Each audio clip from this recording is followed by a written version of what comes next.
एक व्यक्ति ने प्रश्न किया, गुरुजी हम आपसे एक बात पूछना चाहते हैं, शंकर भगवान देवता है ना? हाँ। देवादिदेव महादेव है ना? हाँ।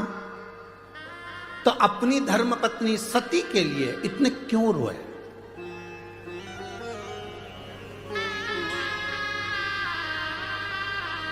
हमने कहा मृत्यु लोक में रहता है मेरा देवादिदेव महादेव। पत्नी का आदर करना, सम्मान करना सारे देवताओं में अगर किसी से सीखना है तो देवादिदेव महादेव से सीखो, जो पत्नी का आदर करना सिखाते हैं।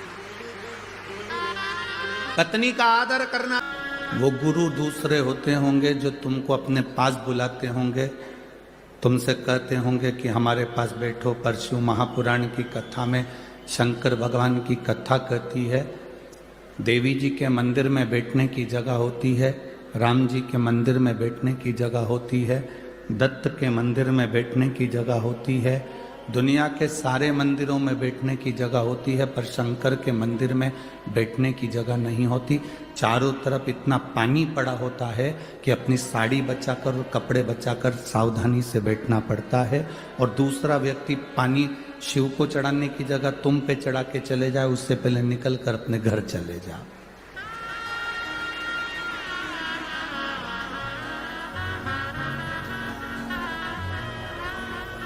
जगतगुरु शंकराचार्य जी के समय पर जो शिव जी की भक्ति का प्रचार हुआ था, बीच में विधर्मियों ने सब नष्ट कर दिया था। उसके बाद अब कली काल में ये योग लगा है कि शिव भक्ति का प्रचार फिर हुआ। कहीं बाबा ने शंकर भगवान की कृपा से कोई मौका आप और हमको दे दिया, ये संसार में जन्म दे दिया, जिसके माध्यम से ये शिव की भक्ति हृदय तक पहुंची है और लोग शंकर की भक्ति में डूबे हुए हैं। कहीं शिव की कृपा से। ये गुस्सा जो होता है ना, गुस्सा, क्रोध, इसमें बहुत अकल होती है। जितनी अकल किसी में नहीं होती उतनी अकल क्रोध में होती है। गुस्से में इतनी अकल होती है, क्रोध में इतनी अकल होती है। यह हमेशा उसी व्यक्ति के सामने आता है जो कमजोर होता है।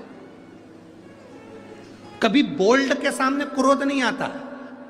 बता,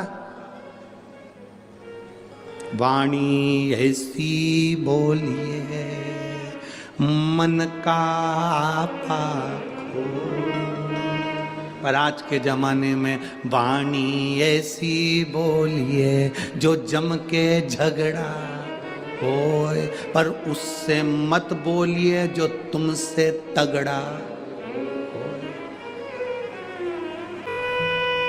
फिक्र और फकीर, इनमें एक बहुत बड़ा अंतर है। किस किस चीज में अंतर है, जम के बोलो जरा। फिक्र में और फकीर में।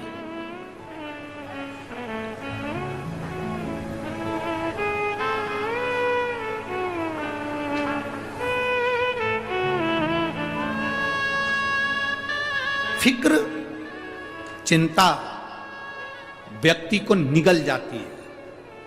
फिक्र, चिंता मनुष्य को खा जाती है। फिक्र में और फकीर में जमीन और आसमान का अंतर है। फिक्र, चिंता व्यक्ति को खा जाती है, और फकीर, संत, साधु, गुरुजन ये चिंता को ही खा जाते हैं, ये फिक्र को ही खा जाते हैं। कोई फिक्र नहीं। ब्लड की जांच होती है, शुगर की जांच होती है, बीपी की जांच होती है, हर चीज की जांच होती है। जब तुम्हारा पैसा बार बार डॉक्टर में लगे तो समझ लेना कि धन कुछ गड़बड़ आ गया है, तो वो गलत जगह लग रहा है। कोई खाके भग गया, कोई तुमने लगाया था पार्टनरी में वो ले गया, कहीं माल भेजा था वो माल डूब गया, उसने पैसा नहीं दिया। समझ लो कि पैसे की जांच हो रही है। और तुम्हारा पैसा अगर जजमान पद ग्रहण कर लिया, तुमने अगर शिव पुराण कथा सुन ली, तुमने 100 रुपये, 50 रुपये, 10 रुपये, 20 रुपये खर्च कर कर ऑटो में लगाकर, गाड़ी में लगाकर, ट्रेन में लगाकर तुम कथा के पंडाल में पहुंचे, बाहर चक गर्मी पड़ रही हो, खूब चिलचिलाती धूप पड़ रही हो, और तुम्हारे को प्यास भी लग रही है, और तुम्हें कथा के पंडाल तक जाना है। कई कई लोग ऐसे भी होंगे पंढरपुर की भूमि पर रह रहे होंगे, पंढरपुर में बंगले और गाड़ियां उनके घर में होंगे, खूब जोरदार मकान बनाकर रह रहे होंगे, पर अपना घर छोड़कर भी वो कथा के पंडाल तक नहीं जा पाएंगे, क्योंकि परमात्मा उनको नहीं बुला पाएंगे।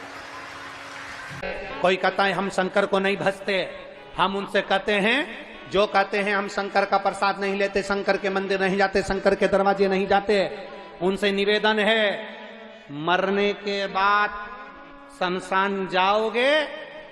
दक्ष प्रजापति ने अपने जमाई शिव जी को श्राप दिया था कि तू शमशान में निवास करेगा।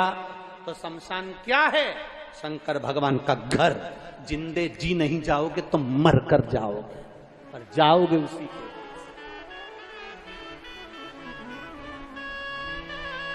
मरकर जाओगे, जाना उसी के पास है, पहुंचोगे उसी के पास।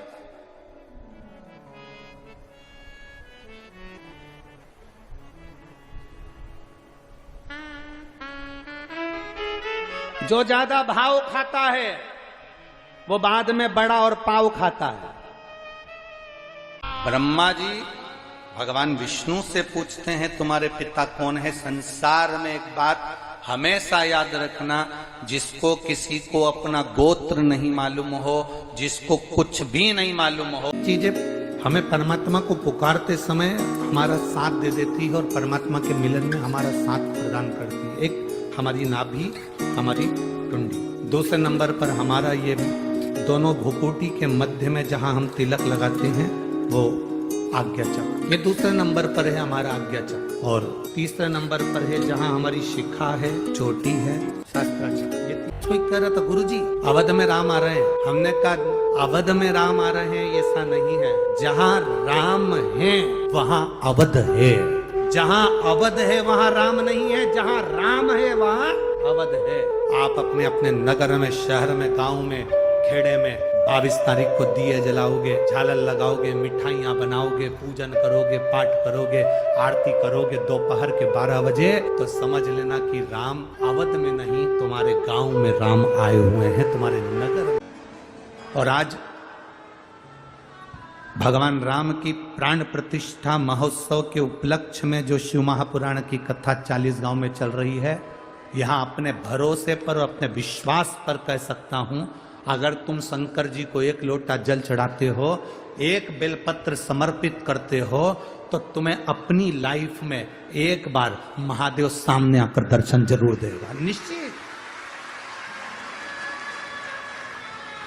वो बहन अभी क्या करके गई कि इनके ऊपर कपड़ा उड़ा दिया गया था, बॉडी दे दी गई थी हमको, बॉडी दे दी, कपड़ा उड़ा दिया, प्राण छूट चुके थे, पर एक विश्वास अंदर था कि मेरा महादेव आएगा। एक लाइन बहुत अच्छी कबीरपंथी लोग बहुत अच्छी लाइन गाते हैं कि गुरु की करनी गुरु भरेगा, चेला की करनी चेला उड़ जाएगा हंस अकेला।